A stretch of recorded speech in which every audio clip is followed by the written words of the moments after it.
Ясмина кызым, бүгін екеуміз көрпешені тігіп үйренеміз. Ою өрнек ол қазақ халқының ұлттық сәндік өнері болып саналады. Олар текеметте, кілемде, зергерлік ыдыстарда қолданылады. Ал бұл оюдың қошқар мүйіз деген түрі. Оюлардың түрлері өте көп. Қошқар мүйіз ол ең көп таралған оюлардың бірі. Ол байлық пен молшылықтың белгісі. Ал түйе табан болса, ол төзімділік, күш-қуаттың белгісі екен.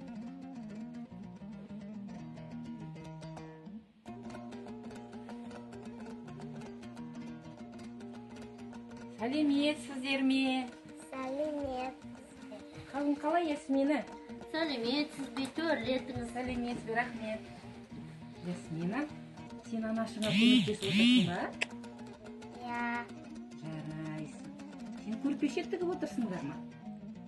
Я. Қандай керемет. Енеден келінге, анадан қызға дарыған. Осындай салт дәстүрімізді жалғастырып отырған. Өнегелі отбасын көріп қуанып отырмын. Әке көрген оқ жанар, шеше көрген тон пішер деп бекер айтылмаған екен. Қандай тамаша көрініс.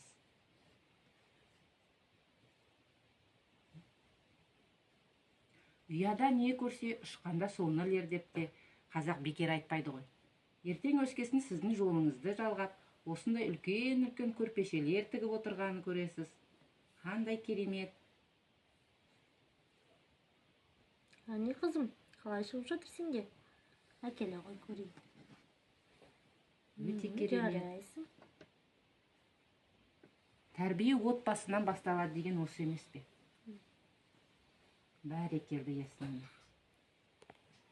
Он саусағынан өнері тамған қыз болады ертең.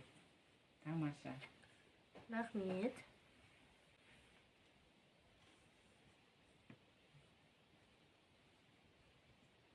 Бұл қандай ою Ясмина?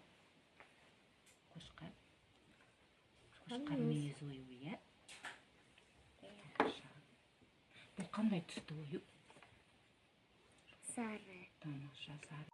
Анаға қарап қыз өсер демекші, ананың қызына беретін үлгі өнегелердің бірі, отбасындағы қыз баланың бойындағы ұлттық дәстүрімізге сай әдептілік, ептілік, көріктілік, инабаттылық, жан-жақты ұлттық қасиеттерін таныта білу қыз тәрбиесіндегі ананың рөлі орасан зор.